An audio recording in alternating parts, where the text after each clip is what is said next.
L'opérationnalisation de la caisse de dépôt et de consignation du Burkina en question dans ce journal. Le sujet a été abordé en audience par la vice-présidente de l'Assemblée nationale et une délégation de la caisse de dépôt et de consignation de la France. 4e forum national de l'intégration. Les activités sont en cours depuis ce matin à Zignaré. L'intégration des peuples comme facteur de cohésion sociale, c'est l'idée qui est présentée et discutée à cette édition 2021. Et puis enfin, nous sommes le 2e jour d'Expo Yelba, ce rendez-vous qui fait la promotion du textile sur plusieurs plans, des images de la cérémonie d'ouverture de cette 2e édition dans ce journal. Aussi un invité juste après, Adama Barrow, le président du comité d'organisation. Bonsoir à tous et bienvenue dans ce journal. Pour débuter, audience à l'Assemblée nationale ce 3 novembre. La vice-présidente a reçu une délégation de la Caisse de dépôt et de consignation de la France, de l'Agence française de développement et d'expertise France. La délégation française était accompagnée du directeur général de la Caisse de dépôt et de consignation du Burkina, caisse créée en 2017 et dont l'opérationnalisation était le sujet donc des échanges. Le point avec Maxime Jean de Bambara. Une délégation de la Caisse de dépôt et de consignation de la France, de l'Agence française de développement et d'expertise France, reçue en audience par la vice-présidente de l'Assemblée nationale, Désirée Marie-Chantal Boni. La délégation conduite par l'ambassadeur de France au Burkina Faso et le directeur de la Caisse de consignation du Burkina est venue faire le point du processus d'opérationnalisation de la Caisse de dépôt et de consignation du Burkina. Pour l'ambassadeur de France, la visite de la délégation française au Burkina Faso vise à accompagner la mise en œuvre de cette caisse créée depuis 2017. Vous savez que le Parlement burkinabé, l'Assemblée nationale burkinabé a décidé la mise en place d'une caisse de dépôt et consignation il y a 4 ans maintenant, en 2017, en votant 2 lois qui prévoient la mise en place de cette caisse de dépôt et consignation. Le partenariat naturel, en quelque sorte, qui s'est constitué avec sa grande sœur française qui est bicentenaire, donc une vieille dame, prouve que effectivement l'outil est utile, l'outil est pertinent, et on a voulu faire le point avec le Parlement qui est en quelque sorte le garant de la Caisse des dépôts et consignations, puisqu'il a une position majoritaire au sein du Conseil de surveillance de la Caisse des dépôts et consignations du Burkina Faso, voir comment les choses avançaient, éventuellement quels étaient les points de blocage, et puis voir comment on pouvait continuer à accompagner la croissance et la mise en place de cette CDC. À en croire le directeur général de la Caisse de dépôt et de consignation du Burkina, son institution est sur la bonne voie et pourra financer les premiers projets dans un proche avenir. La Caisse de dépôt et consignation du Burkina Faso, de par la loi, est placée sous la protection du Parlement. Vous savez également que la Caisse de dépôt et consignation est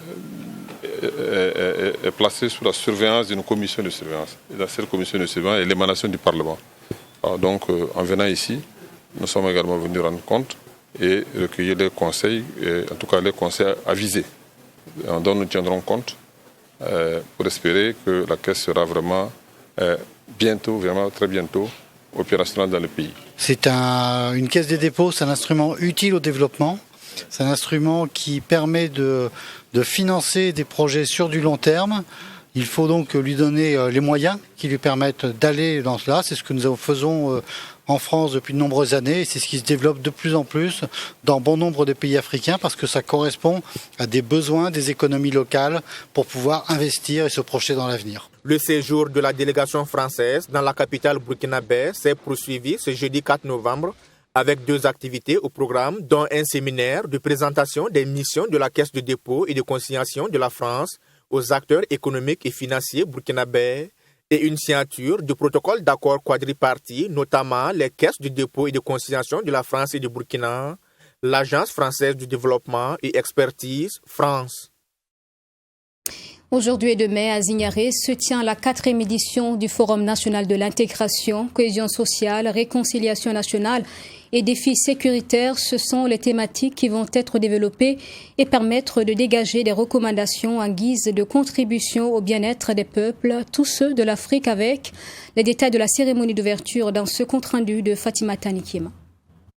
La sécurité, la réconciliation nationale et la cohésion sociale au cœur des échanges de cette édition 2021 du Forum national de l'intégration. Réunis dans la ville de Zignaré, les fils et filles du Burkina Faso et des communautés vivant sur le sol burkinabé vont du 5 au 6 novembre 2021 réfléchir sur plusieurs thèmes d'actualité, parmi lesquels intégration et défis sécuritaires, quelle approche pour une région prospère et sécurisée, et la contribution de l'intégration africaine dans le processus de réconciliation nationale.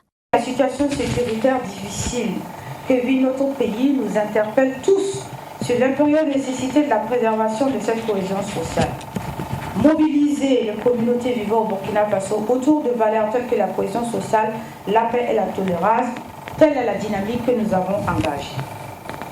Nous restons persuadés que les échanges que nous aurons au cours de ces rencontres sur les différentes thématiques de l'intégration en lien avec la cohésion sociale, la sécurité et la réconciliation nous permettront de dégager des recommandations fortes en vue d'une consolidation des acquis en matière d'intégration au Burkina Faso. Le représentant des communautés, lui, a saisi cette occasion pour remercier les autorités et la population burkinabé pour l'effort consenti chaque jour pour la promotion de la cohésion entre communautés. Selon lui, les panels qui seront animés durant ces 2 jours renforceront davantage la vision de l'intégration chez tous les participants. Tout est dans l'action, dit-on. Nous voudrions ici vous assurer de notre engagement à répandre autour de nous un océan d'amour, les uns pour les autres, afin que cette cohésion sociale, tant souhaitée, nous unisse davantage pour ensemble vaincre les maux qui minent notre cher Faso. Entre autres, le terrorisme qui nous afflige tous. Cette édition 2021 du Forum national de l'intégration a été placée sous le parrainage de Maître Titenga Frédéric Passéré, chef de Manéga. Homme de culture, de droit et de lettres, il a rappelé aux participants les valeurs de vivre ensemble et de cohésion sociale dans ce contexte de diversité ethnique et culturelle au Burkina Faso. Des organisations de promotion des droits des filles et des femmes organisaient ces dernières 48 heures un atelier de restitution du Forum Génération Égalité tenu à Paris en fin juin dernier. L'atelier de Ouagadougou dresse le bilan des engagements pris en vue de leur mise en œuvre pour préserver les droits de la femme et pour un monde égalitaire homme-femme. On en parle avec Abdourahmini. Du 30 juin au 2 juillet 2021, des organisations de la société civile et acteurs politiques en faveur du Forum Génération Égalité ont fait le point des actions en faveur de l'égalité femmes-hommes. Selon le ministre de la Santé, d'énormes défis restent à relever pour l'atteinte des objectifs d'ici à 2030. Cette rencontre vise à faire le point des actions menées dans le cadre du Forum et de présenter les engagements et les stratégies de mise en œuvre. Nous nous sommes fortement mobilisés à travers tout le pays dans le cadre du Forum. Nous devons désormais poursuivre la réflexion afin de concrétiser nos ambitions communes exprimées lors de ce forum et amorcer ainsi une nouvelle étape, celle visant la traduction de nos engagements nationaux en plan d'action national qui doit à terme s'intégrer dans la dynamique mondiale adoptée pendant le forum à Paris. En accord avec d'autres pays de la sous-région, le Burkina Faso a pris des engagements pour relever des défis, notamment ceux liés à la lutte contre le mariage précoce, les grossesses non désirées et pour l'accès aux méthodes de contraception. Il y a un certain nombre de pays réunis autour du partenariat de Ouagadougou, que sont le Niger, le Togo, le Bénin, la Guinée, le Mali, qui se sont mis autour du Burkina pour prendre des engagements. Environ 8 engagements ont été pris. Et ces 8 engagements seront discutés au cours de cette restitution. Et entre autres, nous pouvons citer un engagement pour une éducation à la vie familiale des jeunes filles et des jeunes garçons, afin que nous puissions leur inculquer les fondements de la vie en famille et les fondements de la vie en société. L'épouse du président du Faso s'est félicitée de la participation du Burkina Faso à ce forum en tant que coprésident de la coalition Droit à la santé sexuelle et reproductive. La mobilisation et la participation des acteurs de toutes les régions par visioconférence à ce forum de Paris a également été saluée. L'actualité dans ce journal, c'est également la cérémonie d'ouverture de la 2e édition de Expo Yelba ce 4 novembre à Ouagadougou. La filière coton-textile, toute la problématique qui l'entoure, les expériences des acteurs et les possibilités dans le futur pour le Faso d'Anfani spécialement. C'est ce dont il est précisément question à cette rencontre, une initiative de l'association Yelba en collaboration avec le ministère des Affaires étrangères. Reportage Mamétri Anakamab. Promouvoir le Faso d'Anfani et les autres produits à base de coton au Burkina Faso, en Afrique, en Italie et dans le reste du monde, c'est l'objectif des initiateurs de Expo Yelba. Expo Yelba se veut également une tribune qui permet d'identifier et mettre à contribution les compétences et les technologies nécessaires à la production et à la valorisation du Faso d'Anfani. L'idée est partie du fait que moi, vivant en Italie, en fait, je me suis rendu compte que le Burkina n'était pas très connu par les Italiens et j'ai voulu passer par le Faso d'Anfani pour pouvoir faire connaître le Burkina et Faso en Italie. D'où le nom Yelba qui veut dire deux choses, raconter l'heure et bienvenue au Burkina Faso. Et le Faso d'Anfani, c'était vraiment le produit phare qui pouvait vraiment attirer les Italiens et mieux parler du Burkina Faso comme produit et patrimoine national. Un patrimoine national qui contribue pour environ 4% au produit intérieur brut national et 28% au PIB agricole. Du 4 au 7 novembre prochain, des articles fabriqués à base de coton du Burkina Faso seront mis à l'honneur par les promoteurs burkinabés et ceux venus de l'Italie, pays invité d'honneur. Nous avons porté le choix sur l'Italie, qui est le pays de la mode par excellence. Et aujourd'hui, on a la possibilité d'avoir des exposants italiens et des exposants burkinabés. On confronte des produits. On voit même que des burkinabés installés même au Cameroun valorisent la cotonnade, le Faso d'Anfani là-bas à travers des créations magnifiques que nous avons eu l'occasion de voir. Et tout ça, c'est le signe de la richesse de notre pays. Cette tribune d'échange est aussi l'occasion de partager des savoir-faire, des technologies et des innovations dans les métiers du textile et de la confection. Expo Yelba bénéficie du soutien de l'Italie et de l'Union européenne. Je pense que c'est important de commencer à penser ensemble aussi pour produire des choses qui sont un pont entre les cultures européennes, par exemple la culture africaine, qui sont vraiment quelque chose de mélangé et qui peut produire de la manufacture vraiment important pour démontrer que nous sommes toujours ensemble dans tous les domaines. Les échanges au cours de cette deuxième édition permettront d'explorer le potentiel économique que constitue la filière coton-textile pour le Burkina Faso. Cela va également susciter des partenariats avec les acteurs italiens, a laissé entendre le ministre des Affaires étrangères, Alpha Bari. Encore plus de précisions sur Expo Yelba avec notre invité, le président du comité d'organisation, Adama Barrow. Bonsoir et bienvenue. Bonsoir et merci de me recevoir. Je vous en prie. Alors, 2 jours se sont déjà écoulés pour ce rendez-vous.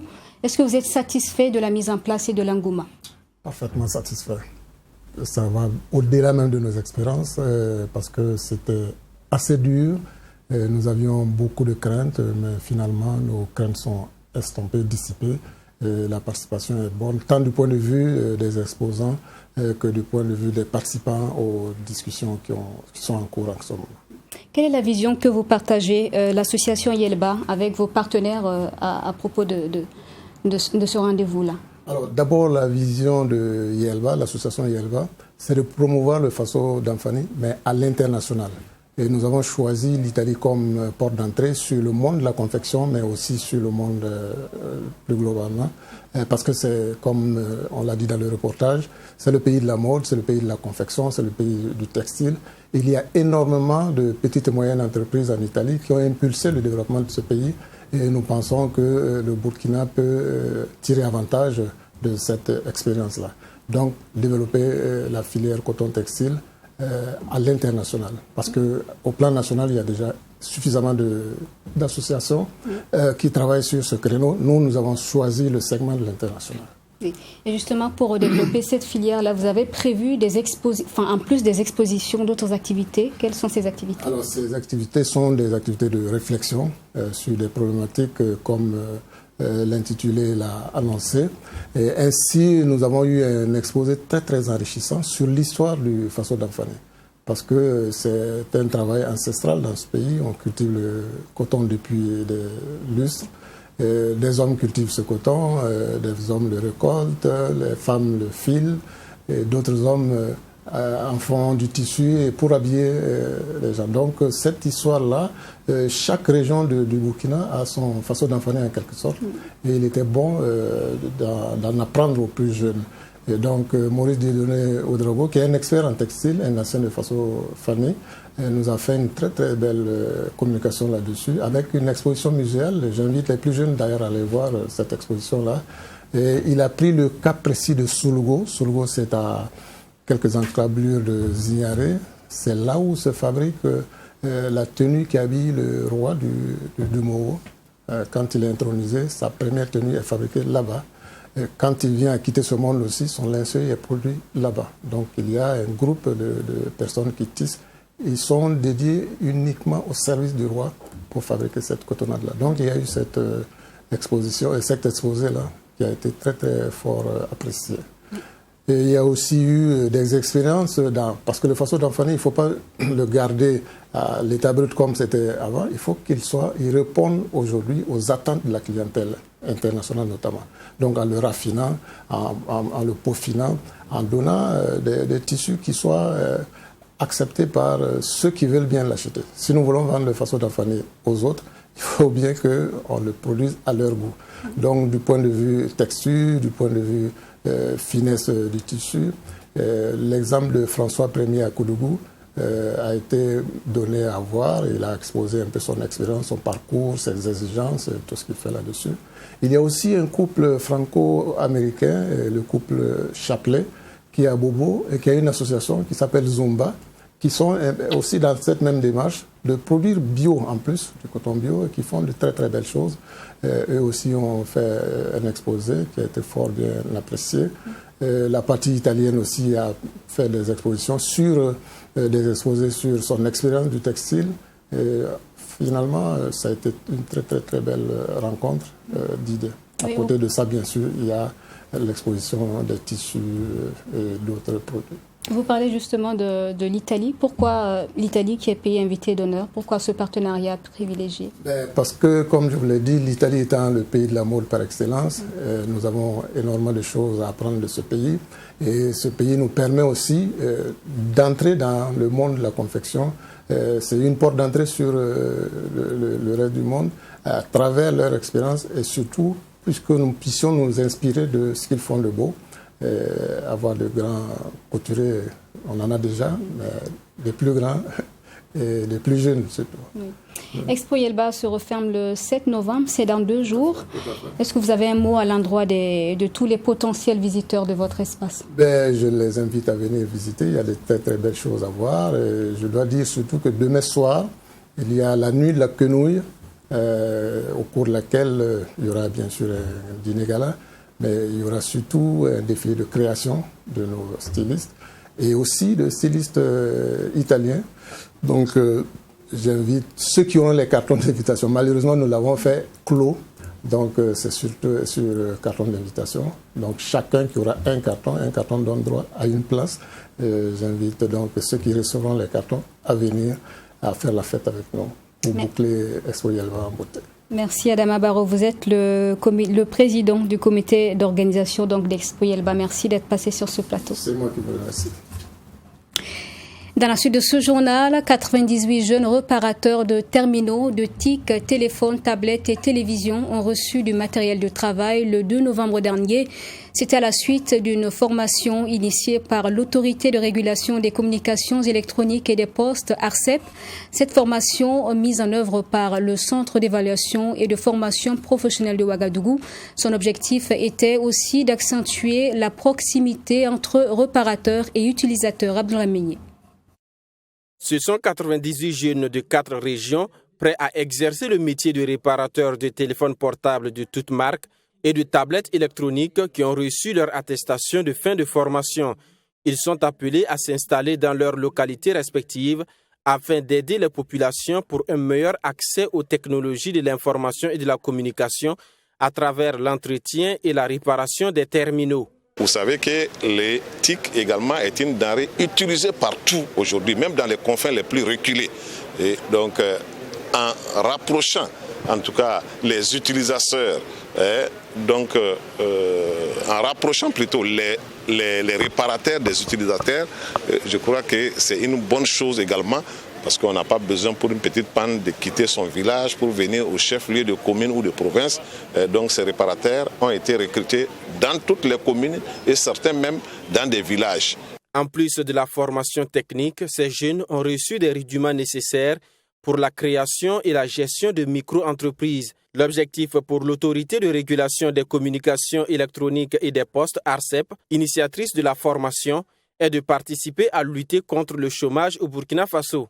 Ces jeunes vont être suivis pendant 6 mois parce qu'il s'agit de non seulement doter les localités de personnel d'entreprise pour prendre en charge la maintenance, mais aussi et surtout pour participer à la lutte contre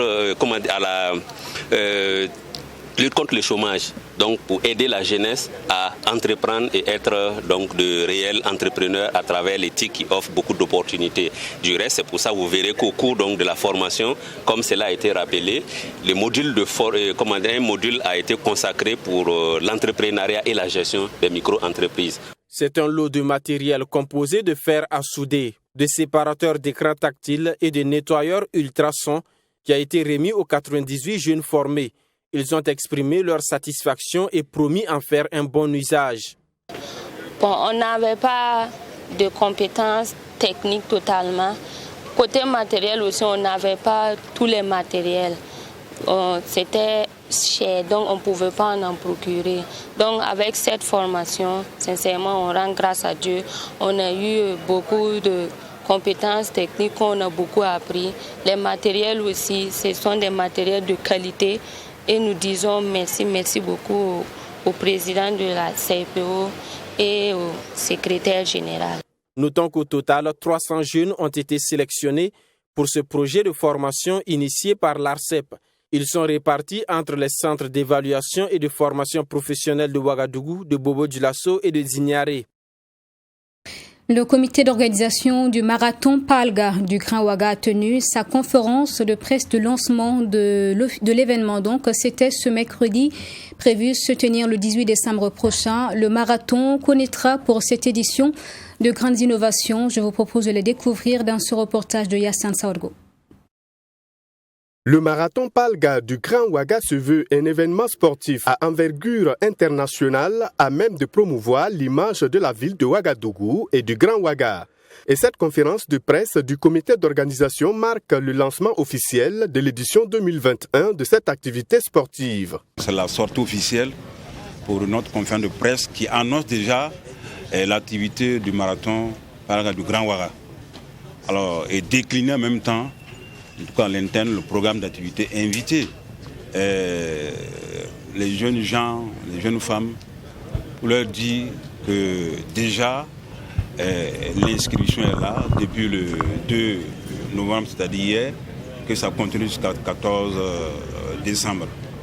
Alors, que nous avons tous, nous devons rester dans cette dynamique-là, que on puisse en tout cas connaître un succès éclatant par rapport à ce marathon. Pour cette année, la commune de Komsiliga est l'heureuse élue. Le marathon y fera un tour. En plus de cela, d'autres innovations majeures sont annoncées par le comité d'organisation. ce que nous avons instauré cette année, le cross sportif du marathon Palaga du Grand Ouaga, qui prend en compte, qui va commencer par les arrondissements et les 9 communes rurales. Et ça va se faire à partir du 27 au 28 novembre.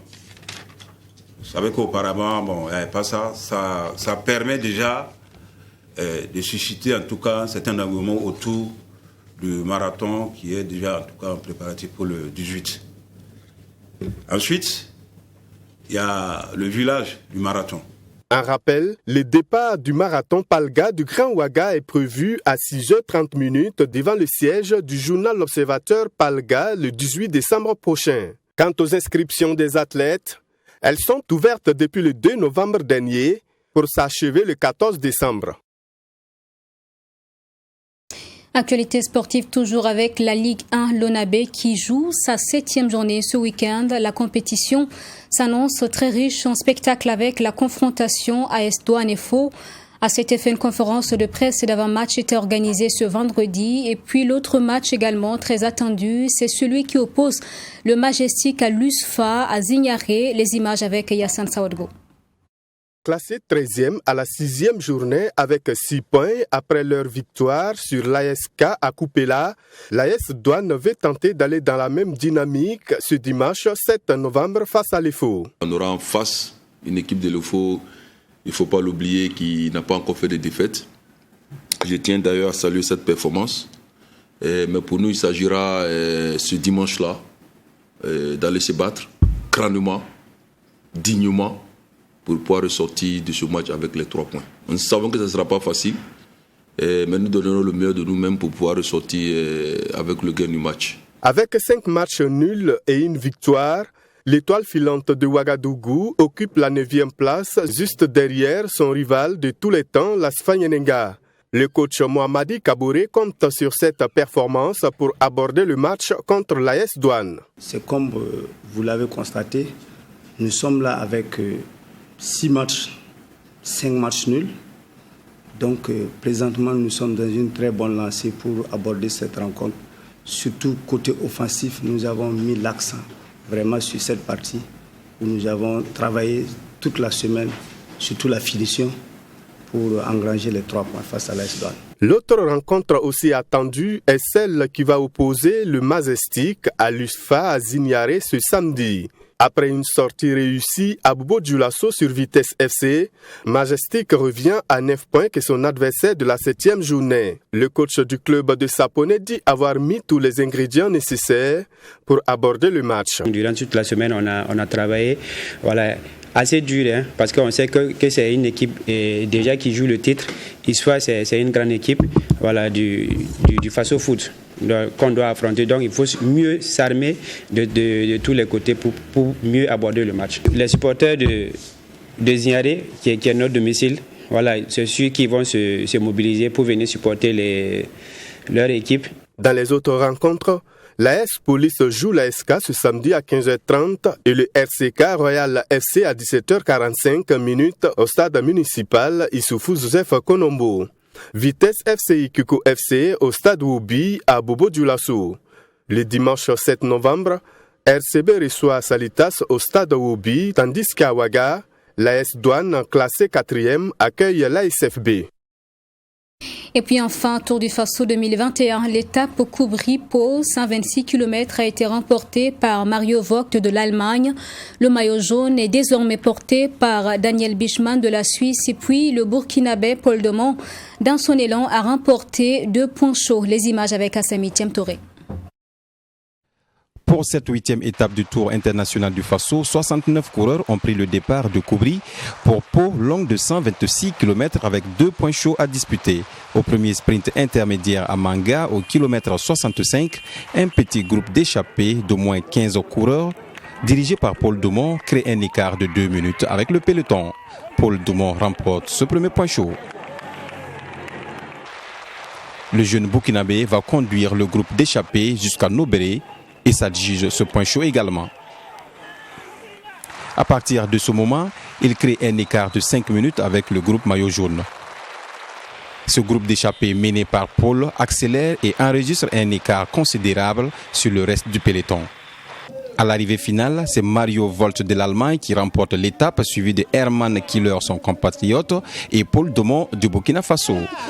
Selon le Burkinabé, l'objectif au départ était d'engranger des points à cette étape. La consigne, c'était d'être vigilant. Comme on est déjà presque à la fin du tour, on savait que les échappés étaient capables d'aller jusqu'au bout. Même une échappée matinale.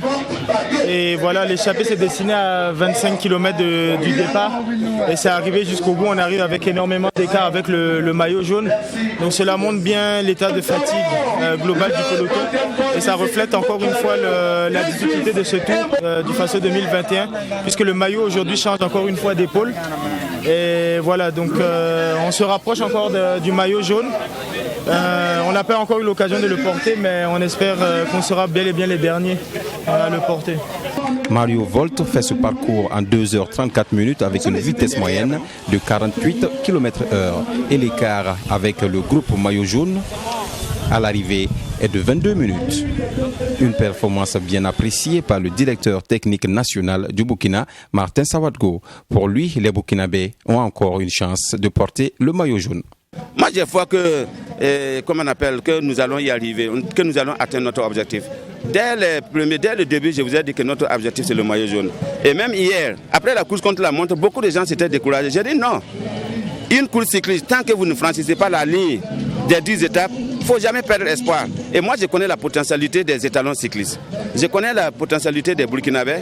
Les écarts aussi, c'est-à-dire que si on fait une observation générale, il n'y a pas de raison, s'ils respectent les consignes comme ce qu'ils l'ont fait scrupuleusement ici, on ne puisse pas atteindre l'objectif, on ne puisse pas réellement, prendre notre maillot jaune. Au classement général des maillots les plus convoités, Daniel Bichman récupère le maillot jaune. Wouter Routger de la Belgique garde son maillot vert, le maillot au point, et Hamza Yassine également conserve le maillot rose, le maillot des sprints intermédiaires. Paul Domon lui récupère le maillot du plus jeune et celui du meilleur burkinabé. Ce samedi, c'est la 9e et avant-dernière étape du Tour du Faso. On prendra le départ à Manga pour rejoindre Zignaré, long de 125 km. L'actualité sportive continue sur votre télévision tout à l'heure dans Sport 3 avec John William Somda. Et c'est la fin de ce journal. Merci de l'avoir suivi. Je vous souhaite une excellente suite donc à notre compagnie. Bonsoir et à demain.